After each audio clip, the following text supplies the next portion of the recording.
You were part of a pretty strong lineup on Tuesday night. Yes, Tuesday night was... Comedy night, wasn't it? That's right. Bob Hope, and then Fibber McGee, and Bob then Hope came in a little later. Red Skelton was in there. Uh-huh.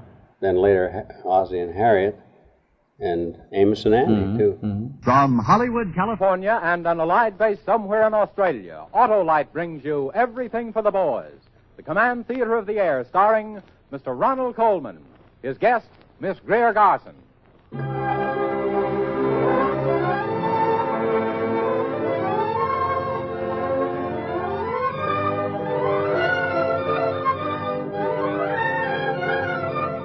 Everything for the Boys is presented by the Electric Autolite Company and its 22 great manufacturing plants.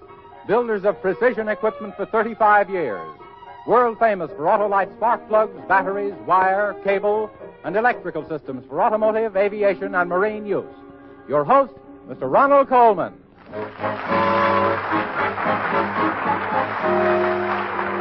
Thank you and good evening. In these intense days when time is a precious thing to all of us, our request play for tonight is especially interesting. For Mr. Balderston's play, Barkley Square, concerns itself with time in that amazing, mysterious rush of seconds which separate us from yesterday and tomorrow. Now, 2 young American soldier heroes are waiting for this broadcast at a fighting base somewhere in Australia. And my good friend, Greer Garson, and I will speak directly to them by special overseas radio. But first, we bring you this radio dramatization by Arch Oboler. To the men and women of the United States Army stationed in Australia, we dedicate this half hour.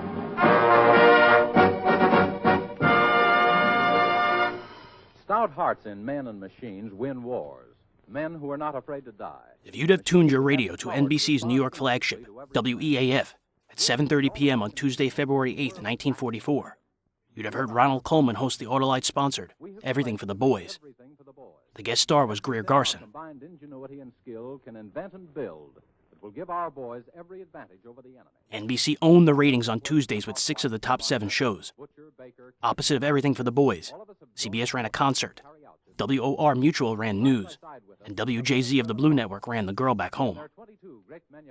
Barkley Square is a fantasy play about a man who desires so much to go back in time that he somehow achieves it. Batteries, spark plugs, and electrical systems make up the electrical lifeline in thousands of tanks, jeeps, trucks, and boats. On the fighting front, the name Autolite stands for dependability. And just as Autolite starts something on every front, so here at home, you can count on Autolite spark plugs and batteries to help your car go the duration. Ask one of the thousands of Autolite service stations, your car dealer or serviceman, to help you care for your car for your country.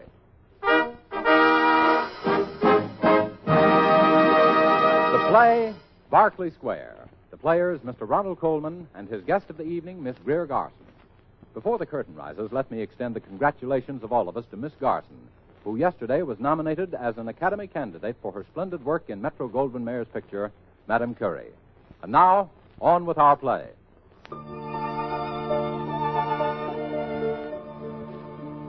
Have you ever hated this time in which you live?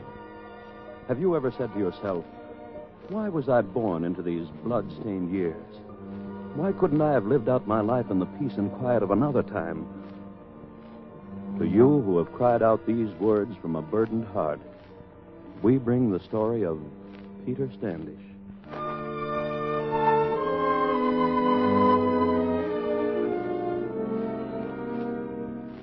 It began in this house in Barkley Square. All my life I had hated the turmoil and the tensions of this century they call the 20th. So when a relative of mine left me this place, I came here from America and moved in, thankful for the mellowed silence of these old walls. For this house was exactly as it had been in the 18th century when he had built it. This ancestor whose name was Peter Standish, just as mine is. But his life had been in the quiet graciousness of the 18th century, and mine... War. Again and again I said to myself, if I could only go back to his time, those leisurely, wonderful days of that other Peter Standish. If I could only go back.